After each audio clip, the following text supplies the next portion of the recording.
నమస్తే. I'm Subhashini, advocate. So ఈరోజు చాలా మంచి టాపిక్ మనతో ఉంది. ఎందుకంటే సమస్యలు అనేది సమాజంలో ఎక్కువైపోతున్నాయి ఈరోజు కాలంలో. మరి ఆ సమస్యలకు పరిష్కారం అన్నది సత్వరంగా పరిష్కారం కావాలంటే కూడా మార్గాలు ఎన్నో ఉన్నవి. కానీ మనకు కావలసిన సమయంలో పరిష్కారాలు దొరకాలంటే చాలా కష్టం. అయినప్పటికీ కొన్ని సమస్యలకు కొన్ని పరిష్కారాలు అన్నది తప్పకుండా లభిస్తవి. మరి అందులో ఒక ల్యాండ్ కబ్జా కాకుండా ఉండాలి అంటే ఎలాంటి జాగ్రత్తలు తీసుకోవాలి, అందులో మనము చట్టపరంగా కానివ్వండి, సామాజికంగా కానివ్వండి, అనేక విధాలుగా ఒకరి దగ్గర నుంచి వస్తున్న కష్టాలు ఎదుర్కోవాలనంటే సామాన్యుడికి చాలా కష్టము. ఎందుకంటే భూమి కబ్జా అవుతున్న తరుణంలో అతను ఏం చేయాలన్నది కూడా చేయలేకపోవడము, ఆర్థిక ఇబ్బందుల వలన, పెద్ద మనుషులు సహకారం లేకపోవడం వలన, పొలిటికల్గా ధీటుగా రైవల్ లీడర్స్తోని మాట పెరిగిపోయి అక్కడ సందర్భాలు కూడా చేజారిపోవడము, వాళ్ళు కూడా ఎవరి కోఆపరేషన్ లేకపోవడము, గవర్నమెంట్ లెవెల్లో ఏదైనా ముందుకు వెళ్ళాలి అంటే ఏ విధంగా వెళ్ళాలో కూడా తెలియకపోవడము ఒక కారణాలు. అలాంటి కారణాల సమయంలో అలాంటి సందర్భాల్లో కూడా మనము కొంత పరిష్కారం అన్నది లభిస్తే బాగుంటుంది అనేది ఒక అభిప్రాయము. మరి ఒక ల్యాండ్ కబ్జా అన్నది జరిగితే ఏ విధంగా దాన్ని ధీటుగా మన భూమిని మనం దక్కించుకోవాలంటే అనేకమైన రూల్స్ రెగ్యులేషన్స్ అన్నీ కూడా ఫాలో చేసుకొని ఉండాలి. ఎందుకంటే భూమి నార్మల్గా అగ్రిమెంట్ రాసుకున్నారా, కాగితం రూపంలో రాసుకున్నారా, రిజిస్ట్రేషన్ చేసుకున్నారా, అగ్రిమెంట్ ఆఫ్ సేల్ కాగితం చేసుకున్నారా, లేకుంటే డాక్యుమెంటేషన్ ఏ విధంగా ఉంది, ఒక మామూలుగా ఖాళీ పేపర్ మీద రాసుకొని అమ్మకం అయిపోయిందని చెప్పుకోవడము, లేదనంటే గవర్నమెంట్ కనుక ఎవరికన్నా భూమి ఇచ్చినట్టయితే ఆ భూమిని కొన్ని సంవత్సరాల తర్వాత ఆ భూమిని మేము అమ్ముతున్నామని ఆ వ్యక్తి ఎవరైతే రాసి ఇచ్చిండో అది కామన్ పేపర్లో రాసిచ్చి డబ్బులు తీసుకొని వెళ్ళిపోయిండా, అసలు ఏ విధంగా ఉన్నది.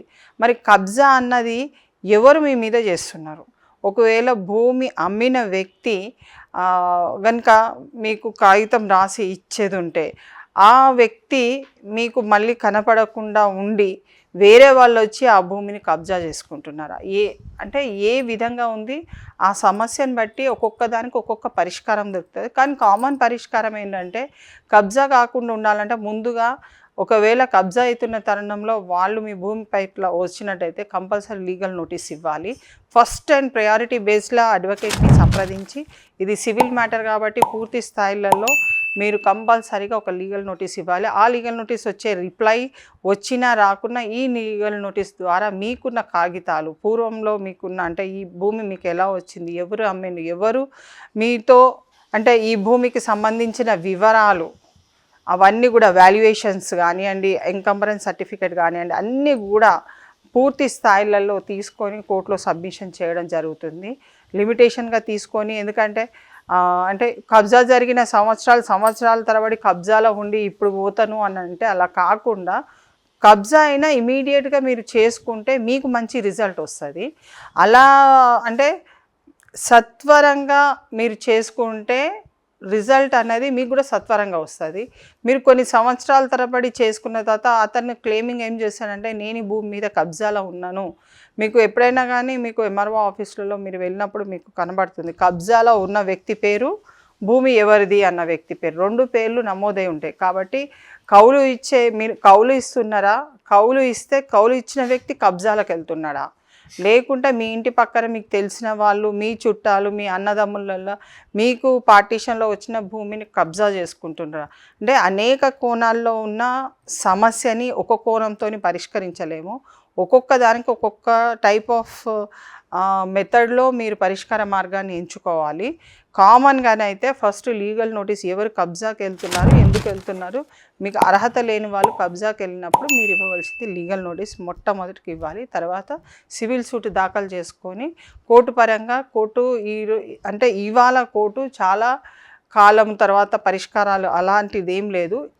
త్వరగానే సత్వరంగానే దాదాపు తొందరగా చేయడానికే కోర్టులు అనువుగా మనకు ఉన్నవి ఇప్పుడు ఈ ప్రజెంట్లీ సిచ్యువేషన్స్లలో. కాబట్టి ఈ యొక్క ల్యాండ్ కబ్జా కాకుండా ఉండాలి అని అంటే ఈ జాగ్రత్తలు మాత్రం తప్పనిసరిగా మీరు పాటించాలి. లేకుంటే మీకు మీ ల్యాండ్ మీ నుంచి చేజారిపోయే అవకాశాలు ఉంటాయి. కాబట్టి చేజారకుండా ఉండాలి అని అంటే కంపల్సరీ లీగల్ నోటీస్ ఇవ్వాలి. Thank you.